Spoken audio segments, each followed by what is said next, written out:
Blue Beetle was a wild ride. Let's talk about it.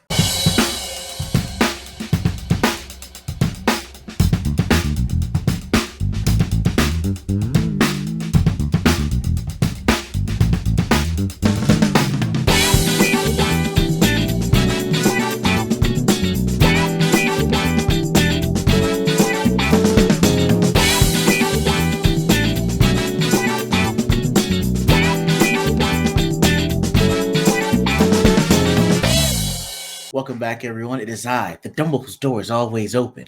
Gandalf without the gray or the white, because I'm all black. Jordan LaForge, captaining this enterprise. Professor Flexavier of the Flexmen. And now the merched up, ladies and gentlemen. I am your guy, your host, the man with the plan, Left Eye Ego. And first things first, I actually was just looking through all the videos that I've done, and I found out that it's actually been a year of me being on YouTube officially. I think it was a few weeks ago on there, but yeah, it's officially been 1 year of me doing this on YouTube. And to celebrate, what I actually want to do is do a giveaway. So what I want everyone to do is, for the rules for this, is to comment with your best Left Eye Ego moment over the past year. It can be from me being on Heroes No Capes with Abomination AJ. It could be on this channel here, or even with my wife, the Shiro, on our Ordinary Games podcast. So comment in this video your favorite Left Eye Ego moment of the past year, and the winner is going to get a free item of merchandise from my merch link store, which I'll put in the description. So any item that is on that merch link store is up for grabs.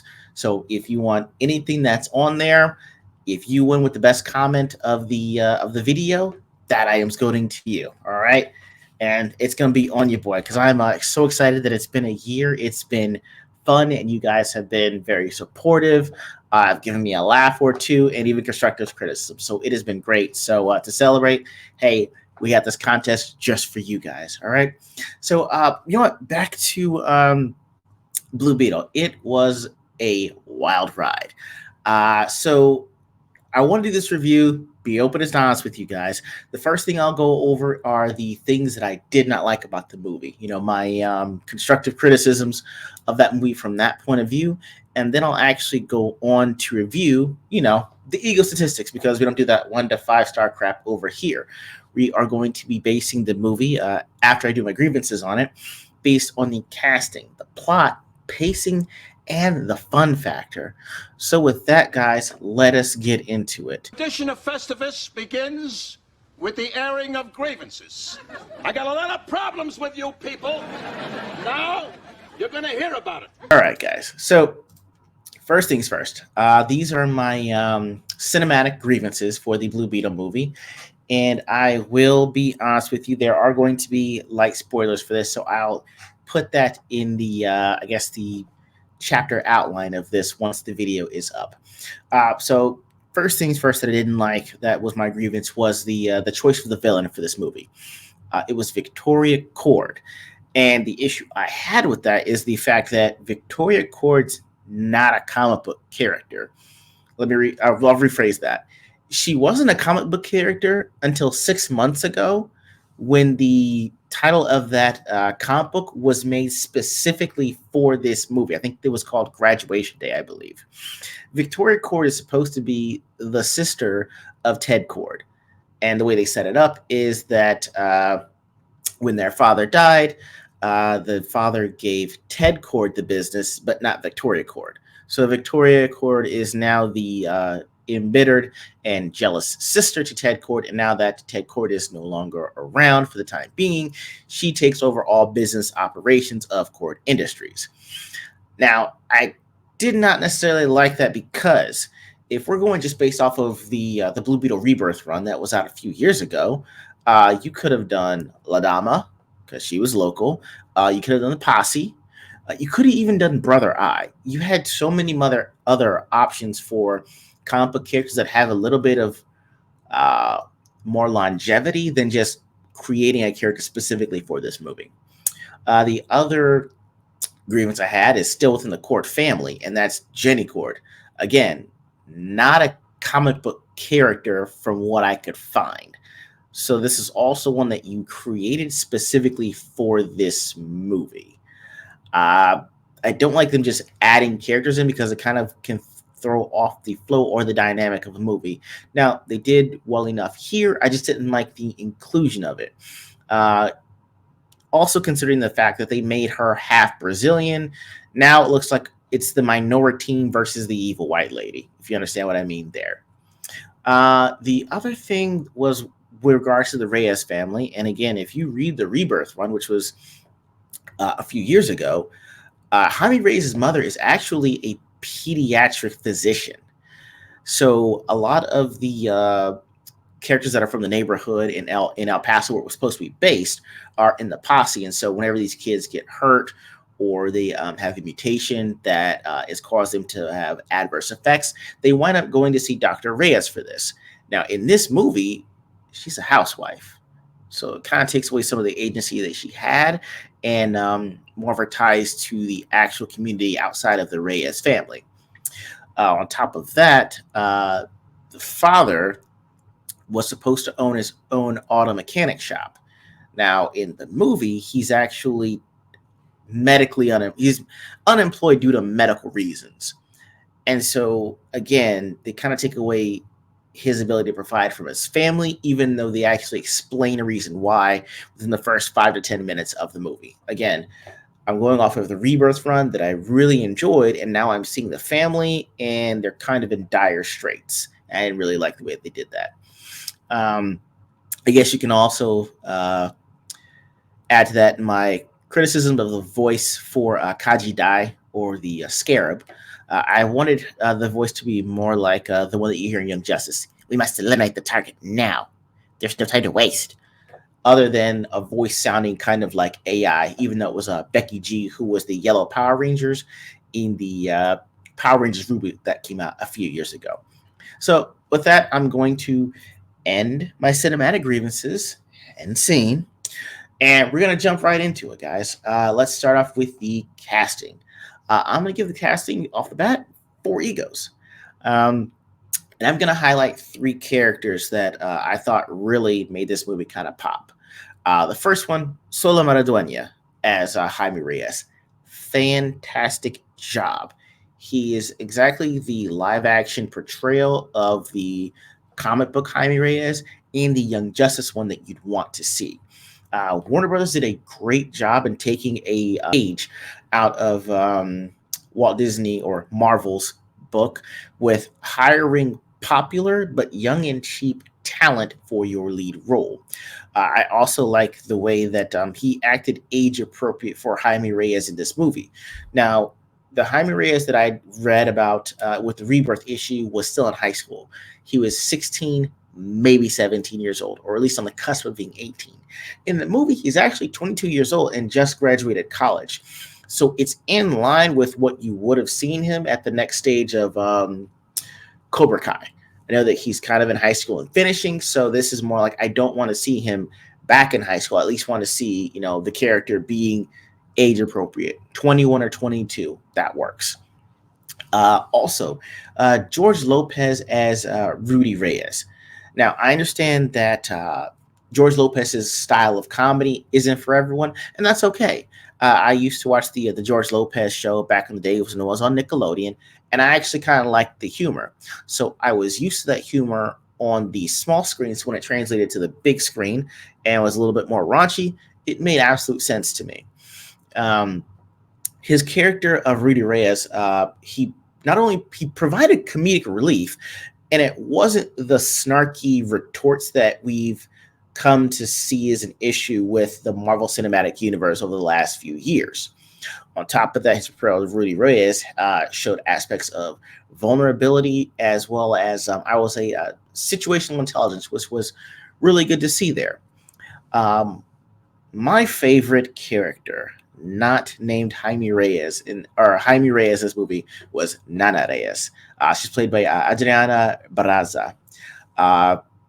She's got an extensive movie history on top, not to boot, but her character was about that life. And I don't want to spoil the scene that shows you that. It's just that it catches everyone off guard, including your own family. And they're like, Nana? She's like, there are lots of things that you don't know about me. And it was a funny moment, but in a movie that's about family, it shows that hey, you might know a lot about your family, but you don't know everything. And when it comes out, it can surprise you. Uh, but yeah, her also, the thing that I noted about Nana Reyes' character was that she was present when it counted, but it didn't take away from the fact that this is largely a patriarchal family, and that when it comes down to it, Jaime Reyes has to make his own decisions for himself. Now, as far as the plot, this is the thing here that I'm going to kind of divert a little bit, because there's the plot, and then there's the central theme. Plot is about the series of events that will happen in the story, but like the hero fighting the villain. But the theme is like the main idea of the story. And so if we're going first to judge on the plot, I'm gonna give it three egos, right? It's pretty straightforward. Hey, Jenny Cord steals a scarab from her evil aunt Victoria, gives it to Jaime for safekeeping. Jaime actually activates the scarab and then has to experience the ups and downs of being the hero of Palmera City and everything that comes with it. Right. What I appreciate about that, even though I'm giving it the plot three egos, is the fact that it didn't try to overcomplicate the story, and it allowed us to actually watch the hero's journey. On top of that, uh, all the events that happened were pretty much in house. They didn't rely on any special cameo or any outside hero to come in and save the day. Or save the day to save Jaime or his family. It was all on Jaime's shoulders. And so he actually got to be the hero of his own story, which is something that I've been lamenting over the last few years with certain superhero movies. Now, the theme I will give four egos. It wasn't necessarily a ham-fisted theme, but it was present, and that was actually the idea that family matters. Did I do that? All right. And the thing was is that they were able to do this with three parallels. They showed you what it's like to have family first and always, which is the Reyes family. There's the fact that, hey, sometimes the family you choose can be your friends, which is uh, Jenny Cord, or the fact that when you have an overall rejection of the family, you wind up with Victoria Cord. And so the I was actually listening to the Critical Drinkers, uh, I guess his breakdown of Shazam 2 Fury of the Gods. And he talked about the fact that the Marvel family is actually the group of family of Billy Batts and his foster brothers and sisters. And even though they've been family for a few years, they barely talk about what their life's like outside of being these superheroes. And I'm contrasting that with Blue Beetle because I'm saying that Shazam 2, or I'm sorry, Blue Beetle is what Shazam 2 should have been. That, if family is what links them together and family should have been a theme throughout the movie, Blue Beetle, family first and always is front and center, and it's throughout the movie without being crammed down your throat there either. There are two scenes that really drive that theme of family home is when Solomero Dueña, who's playing Jaime Reyes, is actually having a difficult time trying to figure out what his next steps are. And so he seeks out his uncle, sees him in his frustration, walks out to him, tells him a little about the family history and how that can help him. And there's also a scene that's the stakes are pretty high and seeks out his father. And so his father gives him advice, which actually reinvigorates him to be the hero that he can be. Now, on to the pacing, guys. I'm going to give it four egos for the pacing. Why? There were actual stakes in this movie. And what I mean by stakes is just because you see characters in this movie doesn't mean that they actually made it to the end of the movie. People were getting dealt with. And I had actually lamented that over the last few years with certain certain superhero movies where everybody in the movie makes to the End of the movie. There aren't any real stakes. Someone might be in danger, but if someone's always saved, then the stakes don't seem nearly as high to me. And no, it was actually pretty refreshing to see stakes that were raised without the tone being too dark or too cynical. And I like the fact that humor was used appropriately and not to deflect from a tragedy that just happened. I'd be remiss if I didn't say that one critical line in the movie that had everyone up in arms. Batman's a fascist. So I was having a discussion on a stream a few days ago, and it was told someone else had said it, and they said that these executives, directors, and producers are dumb, but they're not stupid. Meaning they know sometimes exactly what to put in a preview to get everybody talking, because that's what a lot of us did. That one comment, oh my God, can you hear what you believe that he said Batman's a fascist? Oh my God, this movie's terrible. This movie's woke. I'm not going to go see this. This is awful. It's trash. Or, you know what, maybe we should give it a chance. Or that was obviously to address the colonialism and imperialism in America. And there's some people in the middle like, hey, that's a preview. It's one scene picked out of a 2-hour movie. Let me go see what it's about. And so I'm not going to give away what happened, but you can see it there actually in, I guess, the layer of the Blue Beetle, because everything's in blue and there's tech all around. And so George Lopez's character, Rudy Reyes, is so amazed that he knows who Blue Beetle is now. And so he's saying, hey, this guy was awesome. He was cool. He was funny. He had a sense of humor. He was inventive. He was great. And so Solo goes, oh, like Batman? And then he says, nah, Batman's a fascist, because he's trying to say, hey, look, my guy, Blue Beetle, was so much cooler and better than that guy over there, Batman. And I would say also in his defense, how many versions of Batman have we seen or talked about where he goes rogue, where he tries to take over the Justice League, where he tries to enforce his will under the people that don't want it? So within that context, it actually kind of makes sense. And, that's just the general defense that I had of that scene once I actually saw the entire movie and saw with further context. Now, on to the fun factor, guys. I'm giving that bad boy 5 egos. Okay. Now, the movie did have its serious moments, but it did allow for every character to have a chance to shine, especially Nana Reyes. And they did that without actually overshadowing Jaime Reyes. And so there's a particular scene during the boss battle. The stakes are high. It's life or death. It's do or die. And Solo playing Jaime Reyes, he's like, all right, let's do it. Woohoo! Let's get it. He's excited, even though it's this final battle, and he knows he got his butt kicked, almost in the fight before, but he's going all out and he's enjoying it. And he's excited. And so seeing him excited, like, oh, I'm excited. Yeah, what's going to happen? What's next? How can this go down? And it was all of that. He's using, he's finally talking to the Scarab. Scarab's talking him back, letting him know what works and what doesn't. And it was great to see that instead of the whole face of the man on a mission. He just knocks it out of this way, knocks it out of the way. He did a little bit of that, but it was mainly him saying, all right, let's get him here. Ha, boom, pow, bam. And it was actually fun watching the hero knowing that knowing how to use the superpower. And now he's just going to have fun with it and try to save the day at the same time.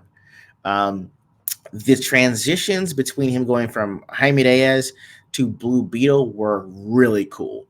Those transformations were less like Tony Stark's Iron Man and more like Nicolas Cage's Ghost Rider, or even Tom Hardy's Venom. It was something that would come almost out of his body instead of something that would come over his body and be more mechanical. They went more of the alien route instead of like the technological route, and I really like the way they did that. Also, they got in so many F-bombs in this movie. It ain't even funny. And they got around it because they were in Spanish. Now, I know that this movie is supposed to take place in El Paso, and they moved it to Palmero City. But that movie was the most San Antonio, Texas movie I have ever seen. The comedy was hilarious. The comedic timing had me in stitches. And the thing is that I'm looking over at my wife Shiro, who doesn't like to watch superhero movies at all. She's laughing. Her friend that she brought with her, who is Mexican, she's laughing. The entire theater is erupting in laughter at points of actual comedy of this movie. And so for y'all that are saying, "Oh my God, these those jokes were so stereotypical," yes, and all the Mexicans that were in that theater were laughing their ass off. I'm telling you now, it was the funniest thing to watch with those comedic scenes. It was great. It was hilarious. So if you're looking for a decent movie that had a lot of amount of comedic elements, but they didn't overshadow, didn't make it too funny. The movie had a lot of comic book references that were comic book accurate, sans Victoria and Jenny Cord. If that's the movie you want to watch, you should definitely go see it. It's actually worth a shot. I really enjoyed it. It was a fun ride, which is a thing that I thought I was running out of when it comes to the superhero movies that we've been seeing the last few years. So, guys, that's all I've got for the review of Blue Beetle. Don't forget to comment your best left eye ego moment for the of the past year for the contest. And you know what? If you did see Blue Beetle and you have a different opinion on it or a different take, put that in the comments as well. I just we can go back and forth in the comments about it and talk about the movie. But for now, guys, that's all I've got. Get out of here. Go see Blue Beetle. E.G.O. out.